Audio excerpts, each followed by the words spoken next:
TDP power ఏంటంటే జగనన్న మీరు వినాల్సింది కొన్ని ఉన్నాయి. విజయవాడలో వల్లభనేని వంశీ మన సైడ్ ఉన్నాడు, కొడాలి నాని మన సైడ్ ఉన్నాడు, లేకపోతే విడుదల రజనీనో లేకపోతే దేవినేని అవినాషో మన సైడ్ ఉన్నారు అని అనుకున్నారు. కానీ మీలాగా వీళ్ళు వాళ్ళని నమ్మల. టీడీపీ వాళ్ళు ఓకే ముఖ్య నాయకులు ఖాళీ అయితే ఏంటి, మళ్ళీ మేము నిలబడతామని చెప్పి కార్యకర్తలను రెడీ చేశారు. బుద్ధా వెంకన్న లాంటి రోడ్ సైడ్ ఆకు రౌడీల్ని రెచ్చగొట్టి మాట్లాడించారు. ఐటీడీపీ ఎంత స్ట్రాంగో తెలుసా?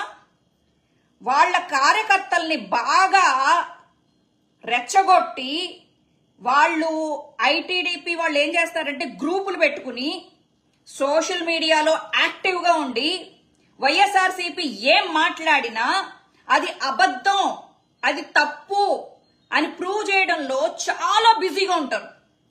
ఐటీడీపీ దగ్గర ఉన్నంత టెక్నాలజీ మైట్ బి దేశంలోనే ఎవరి దగ్గర లేదు అని కూడా చెప్పుకోవచ్చు.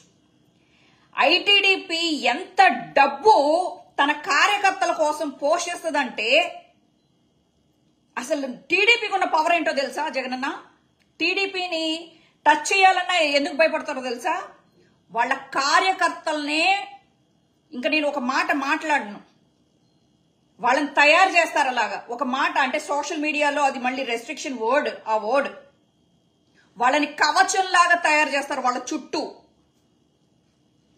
ఒక లోకేష్ ని ఏమైనా అనినా, టీడీపీని ఏమన్నా అనినా, ఐటీడీపీని ఏమన్నా అనినా, దేశ విదేశాల్లో ఉన్న సోషల్ మీడియా గ్రూపులు అలాగే లీడర్షిప్లు ఏదైతే కాలేజీల్లో లీడర్స్ ఉంటారో వాళ్ళని పట్టుకుని కాలేజ్ పిల్లలందరినీ యాక్టివ్ చేసి వైఎస్ఆర్సీపీ సోషల్ మీడియా అవ్వచ్చు, లేకపోతే గీతాంజలి చనిపోయింది కదా, ఎవరైనా సోషల్ మీడియాలో ఒక పాజిటివ్ మాట వైఎస్ఆర్సీపీ గురించి మాట్లాడితే వాళ్ళ మీద చేస్తారు దండు.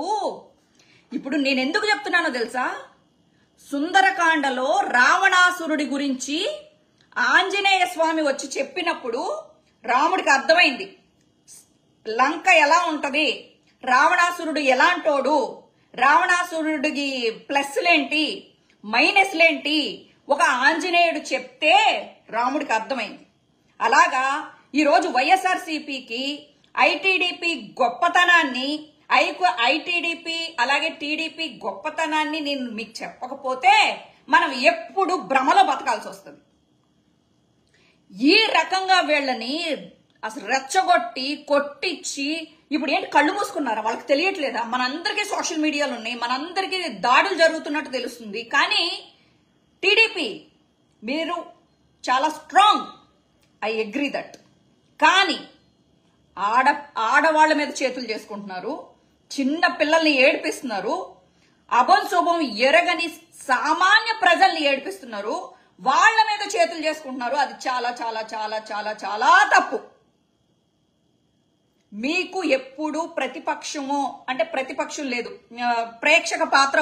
ప్రతిపక్ష పాత్ర వహించడానికి మేము లేకపోయినా కనీసం మేము ప్రేక్షక పాత్ర మాత్రం వహించము. మీరు ప్రతిపక్షం ఉండకూడదు అనుకుంటే, మీ మీద ఓచకోత కొయ్యాలనుకుంటే పట్టాభి లాంటి వాడు, అలాగే చింతకాయల అయ్యన్న పాత్రుడు, అలాగే అచ్చెన్నాయుడు. అసలు మీ అచ్చెన్నాయుడు ఏమన్నాడు? పార్టీ లేదు బొక్క లేదు అని చెప్పేసి తిట్టిన అచ్చెన్నాయుడు, తెలుగుదేశం పార్టీ అధ్యక్షుడు అచ్చెన్నాయుడే పార్టీ లేదు బొక్క లేదు ఇంకేముంది అని చెప్పేసి అన్నాడు. అయినా లెగిశారు కదా. ఒక అవినాష్నో, ఒక కొడాలి నానినో, వల్లభనేని వంశీనో వాళ్ళు నమ్ముకోరన్నా? వాళ్ళు సోషల్ మీడియాలో వాళ్ళ కార్యకర్తల్ని రెచ్చగొట్టి ఆపోజిట్ పర్సన్ ని ఎమోషనల్ గా బ్లాక్మెయిల్ చేసి ఆత్మహత్య చేసుకునేదాకా వదలరు వాళ్ళు. అంత రేంజ్ లో వాళ్ళు ఎమోషనల్ అత్యాచారం చేస్తారు.